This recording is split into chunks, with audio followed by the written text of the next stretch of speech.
नमस्कार, मैं हूं आपके साथ प्रीति और आप देख रहे हैं बिहार न्यूज। नालंदा में अपराध रुकने का नाम नहीं ले रहा है। जिले के दो अलग अलग थाना क्षेत्रों में बेखौफ बदमाशों ने दो लोगों की गोली मारकर हत्या कर दी। पहली घटना तेलमर थाना क्षेत्र के भेड़िया गांव की है, जहां पैक्स चुनाव की रंजिश को लेकर अपराधियों ने शंभू सिंह को गोली मारकर हत्या कर दी। वहीं दूसरी घटना कराय पशुराय थाना क्षेत्र के चिश्तीपुर गांव की है, जहां अपराधियों ने घर से बुलाकर एक बुजुर्ग को गोली मारकर हत्या कर दिया। वहीं पिछले 48 घंटे के दौरान 6 लोगों की हत्या से पुलिस प्रशासन की चुस्ती पर भी एक बार फिर से बड़ा सवालिया निशान खड़ा हो रहा है। सर, हम लोग तो कुछ जानबे नहीं करते हैं। घर है, हम लोग तो बाजार जाके डेली कमाए वाला आदमी है सर। हम लोग घरे जब आए हैं तो घरे हम खाना खाइला बैठवे किए हैं तो गया एक लड़का पुकारे कि चाचा दादा जे भैया के अथी दादा के महिला दादा के गोली मार दो। हमारी वो एकदम चले आए। कारण क्या है, आपको क्या लग रहा है? जी कारण तो अब सर कुछ जानबे नहीं करी ना, हमारी लाठी डंडा लेके चले ही ना गोली पिस्तौल जाने ही कही केकरा से कहा हली। क्वारंटाइन सेंटर का कुछ मामला था क्या? जी ऐसे तो कुछ नहीं है हमारी के साथ हली सर। ऐसे हमारी निर्भय रही सब घड़ी की, कभी भी हम लोग को कहीं भी क्वारंटाइन सेंटर में काम करते थे क्या? जहाँ क्वारंटाइन सेंटर में काम किया था, खाना बनवाने वाला काम। अच्छा, कैसे कैसे क्या घटना घटी? शाम के 4 बजे पेशगी बोले खेत वाला के पैसा देने गए, फिर उधर से लौट रहे थे तो फिर 7:30 के 8 बजे के बीच में गोली मार दी। कौन मारा ये पता नहीं है सर। क्वारंटाइन सेंटर का कुछ पैसा लेकर आए? क्वारंटाइन सेंटर का पैसा लेके नहीं आए थे, अभी पैसा निकला ही नहीं है ब्लॉक से। उसमें पार्टनर थे, काम किए थे, पार्टनर थे उसमें। अच्छा, और थी फैक्स वाला चुनाव लड़े थे 6-7 महीना पहले, उसमें सेकंड नंबर पर थे। अच्छा, चुनावी रंजिश कारण की हत्या हुई है? नहीं, ये हम कैसे कर सकते, हम गांव पर नहीं रहते सर, पटना रहते थे। क्या घटना घटी थी? घटना घटी के रंजीत ने बोला के ले गए और गुड्डू एगो सिंटू नाम है जय। और थोड़ा देर के बाद आवाज़ आता है, फायर होके आवाज़, तो गांव लोग चहनाए लगा कि फायर करने है, तो देखा कि फलना के बिनेश्वर गोप को हत्या करके भाग रहा है। विवाद तो सर कुछों के नहीं थे, साधु आदमी थे, 60-65 वर्ष का उम्र इनका होल है। फिर हत्या क्या किया? अब हत्या करने के कारण कुछ पर पंचायती में दबाते थे, कुछ दारू चुआता है वो, कुछ चाल चलन उसका ठीक नहीं है, इसी के लेके कभी काली टोकारा कर देते थे। नवादा जिला के कौवाकोल प्रखंड के सिंघना गांव में अयोध्या से आए कोरोना बाबा ने अपने राम कथा सुनाकर पूरे गांव वासियों को मंत्रमुग्ध कर दिया। इस प्रवचन में गांव के द्वारा सोशल डिस्टेंसिंग का भी ख्याल रखा गया। यह प्रवचन इस कोरोना काल में लोगों के लिए एक अच्छे मनोरंजन का भी साधन बन गया है।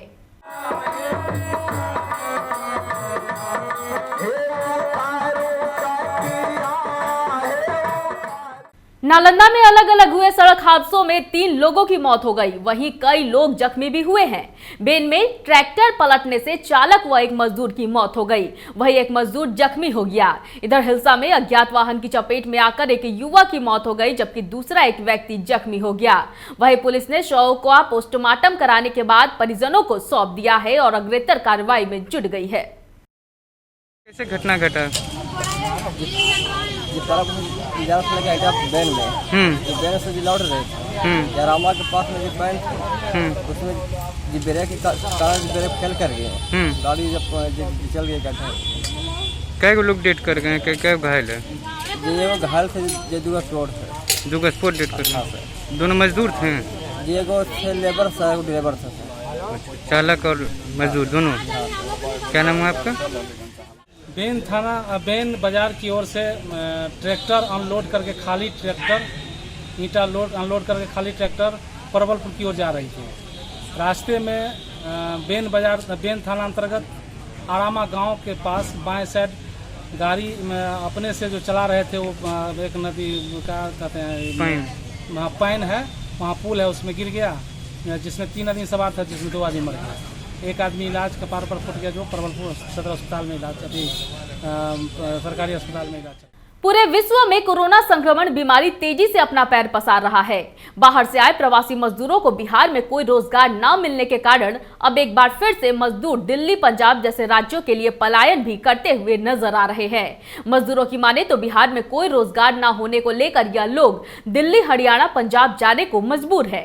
कुछ दिन पहले यही मजदूर दूसरे राज्य में बुरी तरह फंसे हुए थे और अपने घर वापसी के लिए सरकार से गुहार लगा रहे थे, लेकिन 2 वक्त की रोटी के लिए ये लोग फिर से दिल्ली, पंजाब, हरियाणा जैसे राज्यों में जाने के लिए सहरसा स्टेशन पर पहुंचे।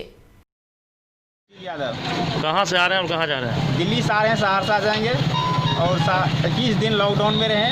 21 दिन लॉकडाउन होने के बाद सरदार का फोन आ रहा है, हम लोग फिर यहाँ से प्लांट बना रहे हैं सहरसा से लुधियाना जाने का। 10 बंदा है हम लोग। क्यों जा रहे हैं? यहाँ काम नहीं मिल रहा है? काम धंधा यहाँ पे नहीं मिल रहा है। क्यों? काम ढूंढे कहीं नहीं मिल रहा है काम। कितने लोग जा रहे हैं आप लोग? 15 आदमी जा रहे हैं।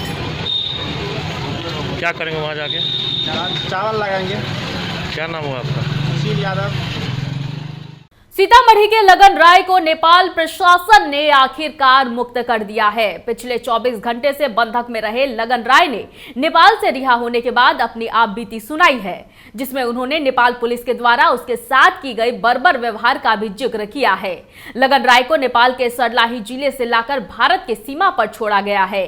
लगन राय के रिहा होने पर उनके परिवार के लोगों ने चैन की सांस ली है, तो वहीं दूसरी ओर नेपाल पुलिस के द्वारा की गई अंधाधुंध फायरिंग में मारे गए विकास राय के परिवार की हालत बेहद खराब है।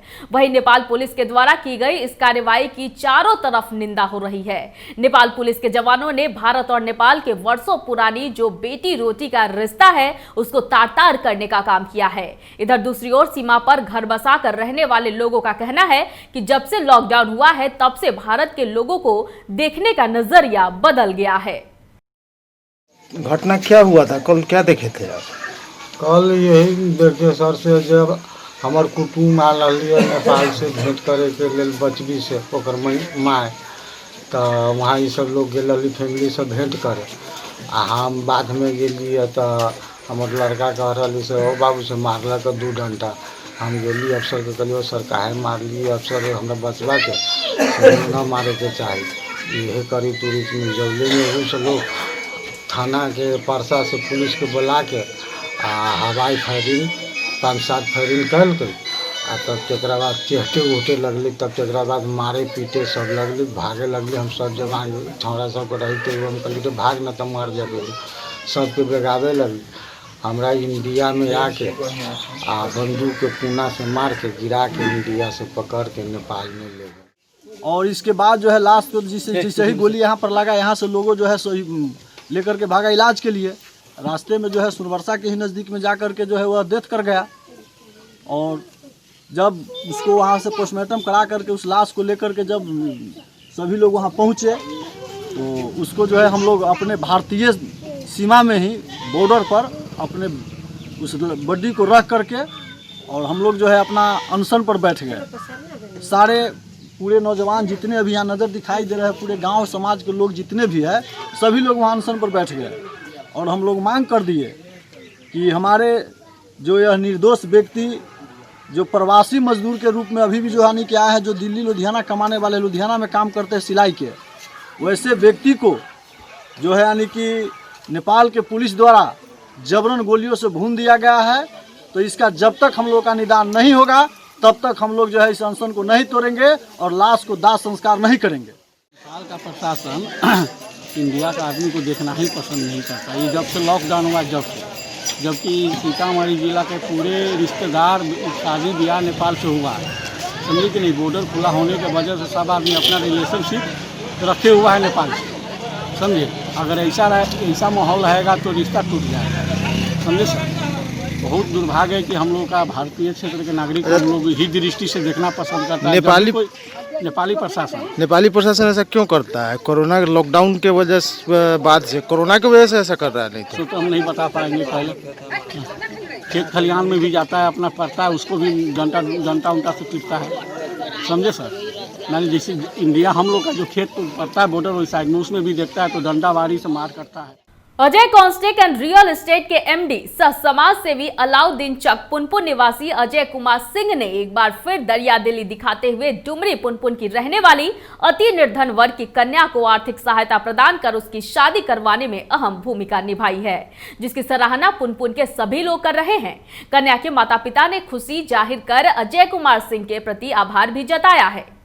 आपके द्वारा लगातार जो सबसे निधन वर्ग के हैं उन निधन वर्ग के बेटियों की शादी कराने में आपकी अहम भूमिका रही है।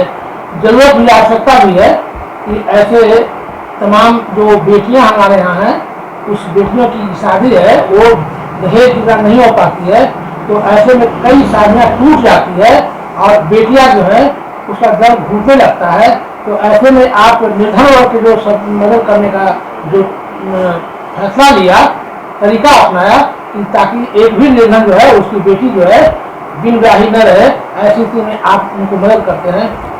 क्या कहाँ से भावना आपके अंदर आती है? देखिए, हम आसपास के जितने भी गरीब लोग हैं उन लोगों के मदद के लिए हमेशा तत्पर रहता हूं और गरीब गुरबा के जो बेटियां हैं उन पर मुझे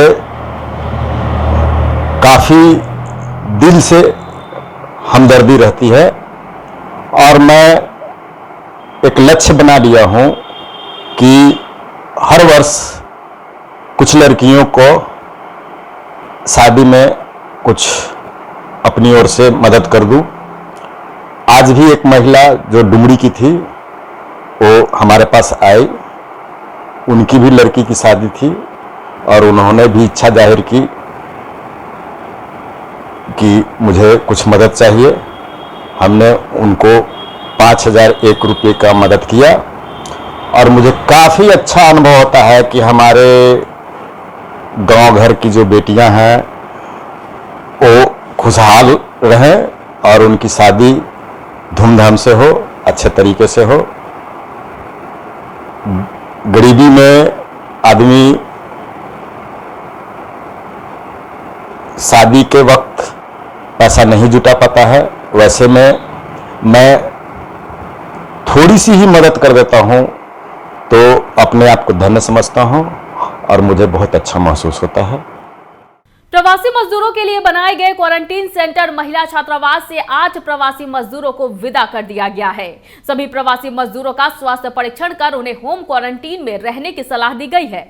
मौके पर केंद्र प्रभारी प्रखंड कृषि पदाधिकारी अजय कुमार, शिक्षक दीपक कुमार सहित मेडिकल टीम के सभी कर्मचारी मौजूद रहे। परसा मुजौना मुख्य मार्ग पर प्राथमिक विद्यालय चेतन परसा के समीप से एक युवक को खून से लथपथ अवस्था में पुलिस ने उसे उपचार के लिए प्राथमिक स्वास्थ्य केंद्र परसा भेज दिया।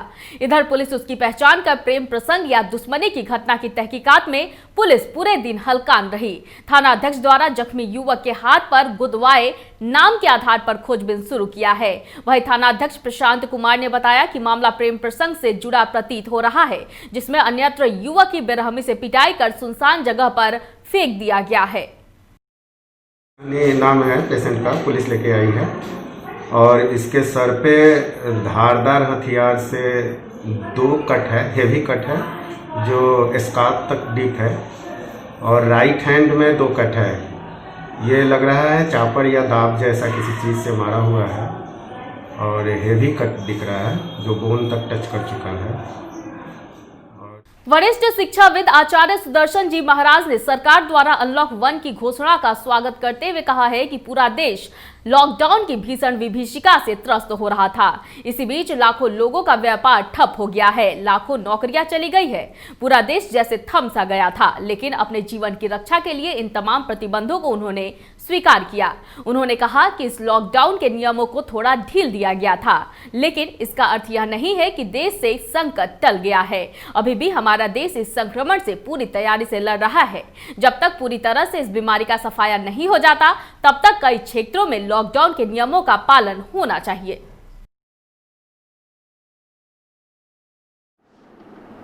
कि क्या लॉकडाउन में रहना अपराध है? क्या लॉकडाउन में रहना मानसिक गुलामी है, दास्ता है? मनुष्य के मौलिक अधिकार का हनन है। बहुत लोगों ने, आप लोगों ने भी कई बार प्रश्न उठाया, अखबारों में न्यूज आया। मैं आपके माध्यम से पुनः इस बात को कहना चाहता हूं कि लॉकडाउन जो हुआ, भले ही हमारी परेशानी हुई, हमारी थोड़ी हम लोग स्वयं स्कूल में जाकर देखते हैं, बहुत नुकसान हुआ, आर्थिक दृष्टि से नुकसान हुआ, लेकिन शारीरिक दृष्टि से बहुत लाभ हुआ। प्रत्येक व्यक्ति के, कल एक व्यक्ति और कर रहा था कि मैं कपड़ा सिलाने गया तो मेरा टेलर मास्टर बोल रहा था कि लॉकडाउन के में आप थोड़ा मोटा गए, क्योंकि लोग खाया पिया, स्वस्थ रहा, आनंदित रहा। और मैंने इसीलिए आपके माध्यम से मांग की थी कि प्रत्येक वर्ष 15 दिनों का लॉकडाउन किया जाए। लॉकडाउन नाम न रखकर दूसरा कोई नाम रखा जाए, सामूहिक अवकाश कर दिया जाए और सारी फैक्ट्री को बंद किया जाए, सारे रास्ते बंद किए जाए, स्कूल कॉलेज बाहर निकलने पर पूरी तरह प्रतिबंध लगा दिया जाए 15 दिन के लिए। और इस 15 दिन में मनुष्य को कहिए कि तुम जीने का तरीका सीख लो, तुम स्वस्थ रहो, अपनी पत्नी के साथ, अपने बच्चों के साथ, अपने माता पिता के साथ खेलो, परिवार में अंदर अपने स्वास्थ्य लाभ करो। आप जो भाग दौड़ इतनी हो रही है उस सब पर प्रतिबंध लगा दो। मैंने मांग की, भले ही हो सकता है आप लोगों को, कुछ लोगों को अच्छा लगा, कुछ लोगों को बुरा लगा। तो लॉकिंग पीरियड को मैंने कहा कि स्वयं को नियंत्रित करो। थोड़े दिन के बाद अनलॉक हो गया। मतलब इसका अर्थ हम लोगों ने गलत लगा लिया, उच्छृंखल हो जाता। अनलॉक का मतलब है कि हम उच्छृंखल हो गए, जो चाहे सो हम करेंगे, जैसे चाहे हम दौड़ेंगे, खेलेंगे। सालेमपुर थाना क्षेत्र के ग्यासपुर गंगा घाट पर स्नान करने के दौरान एक युवक गंगा नदी में डूब गया। युवक की पहचान बख्तियारपुर थाना क्षेत्र निवासी 25 वर्षीय गौतम शर्मा के रूप में की गई है। इधर युवक के डूबने की जानकारी मिलते ही परिजन गंगा घाट पर पहुंचकर स्थानीय लोगों के सहयोग से खोजबीन में जुट गए और घटना की सूचना स्थानीय पुलिस को दी। इस संदर्भ में लोगों ने बताया कि गौतम गंगा नदी में स्नान करने आया था, जहां स्नान करने के दौरान उसका पैर फिसलने लगा और अचानक से वह गंगा नदी में डूब गया।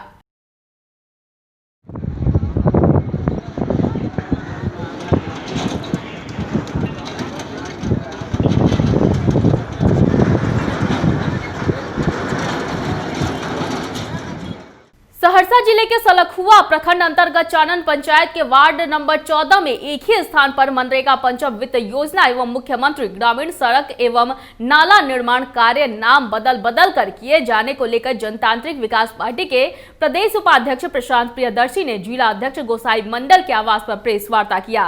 प्रेस वार्ता के दौरान उन्होंने सरकार के विभिन्न योजनाओं पर चलने वाली धांधली को लेकर आवाज उठाया। साथ ही उन्होंने जिला अधिकारी समेत जिले के तमाम अधिकारी को लिखित आवेदन देकर जल्द से जल्द ऐसे अधिकारी पर कार्रवाई करने की मांग की है।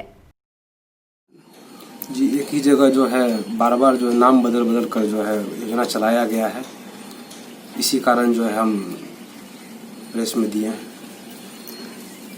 क्या योजना क्या था?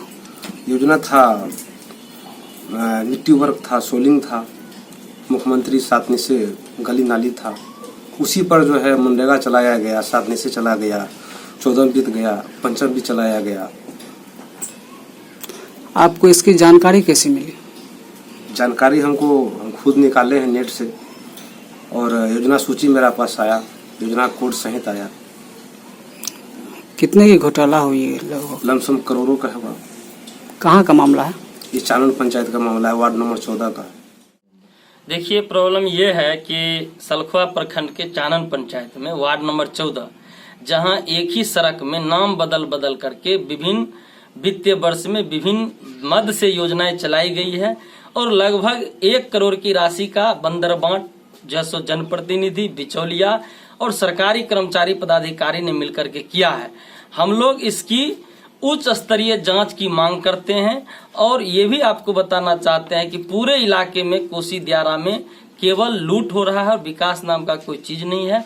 और यही हाल है, ये केवल एक उदाहरण है, बाकी पूरे जगह इसी तरह से एक योजना का नाम बदल करके लूट किया जा रहा है। इस वक्त की खबरों में फिलहाल इतना ही। मुझे दीजिए इजाजत, लेकिन देखते रहिए बिहार न्यूज। नमस्कार।